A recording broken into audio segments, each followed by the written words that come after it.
आज हम लोग बात करेंगे बाबा रामदेव की कंपनी पतंजलि और दवा बनाने वाली कंपनी दिव्य फार्मेसी से संबंधित केस के बारे में।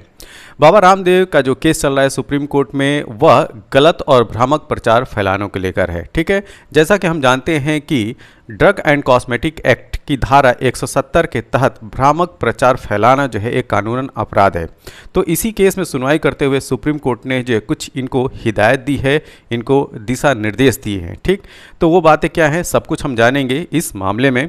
तो सबसे पहले हम लोग जानेंगे कि मामला है क्या। एक्चुअली पतंजलि और दिव्य फार्मेसी जो है ये दो कंपनियां हैं बाबा रामदेव की। पतंजलि जो है बहुत सारे खाने वाले प्रोडक्ट्स हो गए और कॉस्मेटिक प्रोडक्ट्स हैं उनका निर्माण करती है, और दिव्य फार्मेसी स्पेशली जो दवा होती हैं, मेडिसिन्स होती हैं, आयुर्वेदिक मेडिसिन्स होती हैं, उनका निर्माण करती है। ठीक है, तो बाबा रामदेव की कंपनी दिव्य फार्मेसी में कुछ दवाएं ऐसे पेश की गई कि जो एकदम रामबाण जो है रोगों का इलाज हो, जिसमें कि कैंसर हो गया, कैंसर, डायबिटीज़, इवन अगर हम लोग बात करें कोरोना टाइम पीरियड की, तो उन्होंने जो है कोरोनिल दवा जो लॉन्च की थी और उसमें ये बताया था कि इसके अलावा जो है कोई दूसरा कारगर जो है इलाज इस अलावा इस दवा के अलावा जो है और कोई हो ही नहीं सकता।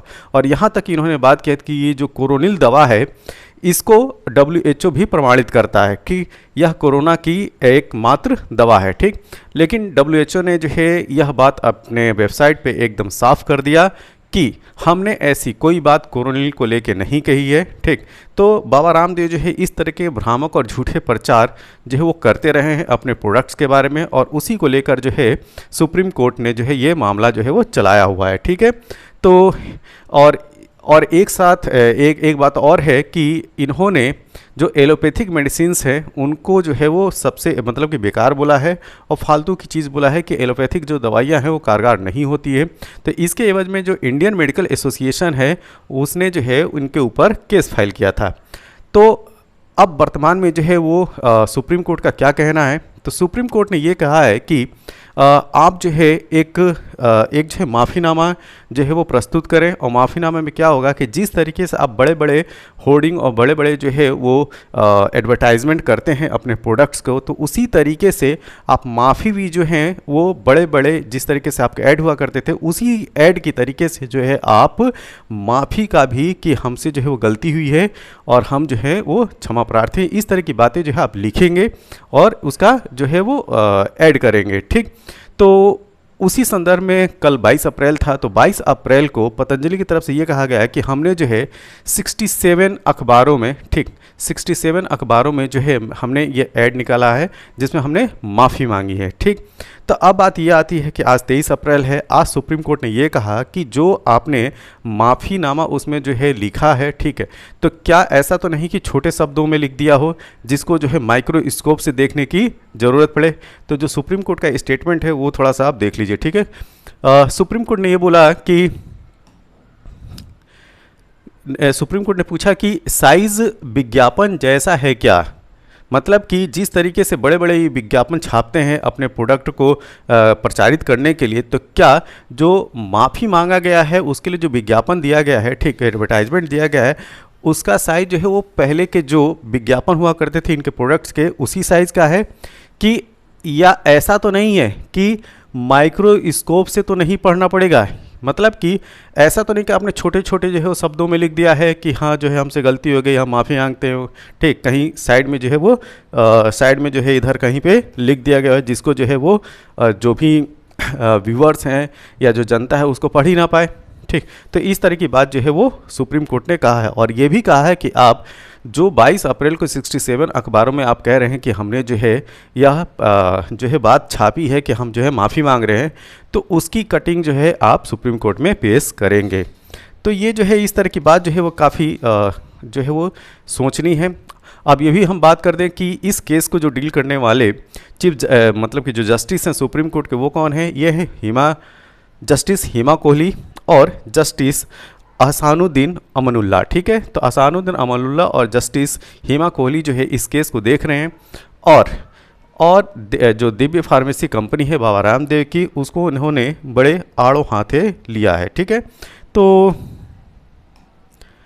अगर हम लोग बात करें और इस संदर्भ में तो पतंजलि ने यह भी बात स्वीकार किया है कि इस तरह की जो गलती है, जो भ्रामक प्रचार करना है अपने प्रोडक्ट्स को लेकर, ठीक है, वह भविष्य में ये कभी ऐसी गलती नहीं करेंगे।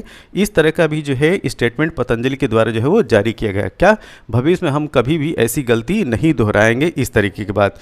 तो मतलब ये समझिए कि ये जो मामला था काफ़ी जो है वो सीरियस मामला था और इसी वजह से सुप्रीम कोर्ट जो है इनको बार बार हिदायत देता रहा और हिदायत देने के बावजूद भी जो ये नहीं माने और अब जाके जो है वो गलतियां मानने के लिए तैयार हैं और जिस तरीके से सुप्रीम कोर्ट डायरेक्शन दे रहा है वो सारी बातें ये जो है वो मान रहे हैं। ठीक, तो ये जो है 22 अप्रैल मतलब कि कल पतंजलि का ये माफ़ीनामा जो है प्रकाशित हुआ था। अब आपको बता दें कि इन्होंने अपने माफ़ीनामा में क्या लिखा है, ये देख लीजिए। ठीक है, तो Patanjali Ayurved fully respect the dignity of honourable supreme court. We sincerely apologise for the mistake of publishing advertisement and holding a press conference even after our advocates made a statement in the apex court. We are committed to not let such a mistake be repeated। मतलब कि इस तरह की mistake जो है फिर दोबारा नहीं होगी एवर इन द फ्यूचर, ठीक है, भविष्य में। we reassure you that we shall remain committed to uphold the constitution and the dignity of the honourable supreme court. Actually supreme court की कई बार गाइडेंस जारी करने के बावजूद भी जो है ये नहीं माने थे, लेकिन अब जो है सिंसियरली इन्होंने जो है माफ़ीनामा बोला है और इसको जो है ये एडवर्टाइजमेंट के रूप में छपवाया है। ठीक, अब आज में जो पहले हम लोगों ने स्टार्ट किया, आज सुप्रीम कोर्ट में इशू ये था कि आप जो साइज़ रखे हैं इस माफ़ीनामे का, वो कहीं इतना छोटा तो नहीं कि माइक्रोस्कोप से देखना पड़े। तो इस तरीके से बड़े आड़ों हाथों लिया है सुप्रीम कोर्ट ने। तो सुप्रीम कोर्ट का कहना यह है कि जिस तरीके से आप बड़े बड़े पेजेस का इस्तेमाल किया करते थे, जैसे ये आप देख रहे हैं, ठीक है, इस तरह के जो बड़े बड़े पेज जो है वो यूज़ हुआ करते थे जिसमें एडवर्टाइजमेंट हुआ करता था दिव्य फार्मेसी की दवाओं का, जो कि बाबा रामदेव की कंपनी है। तो सुप्रीम कोर्ट का कहना है कि आपका माफ़ीनामा भी जो है इतने बड़े पेज और एकदम स्पष्ट शब्दों में लिखित होना चाहिए कि हाँ हमसे गलती हुई है और आप जो है माफ़ी मांगते हैं। तो कुल मिला के इशू ये था। ठीक, तो देखते हैं कि आगे जो है सुप्रीम कोर्ट के तरफ से और बाबा रामदेव की कंपनी पतंजलि और दिव्य फार्मेसी की तरफ से जो है वो क्या होता है। फिर मिलते हैं अगले लेक्चर में। थैंक यू, धन्यवाद।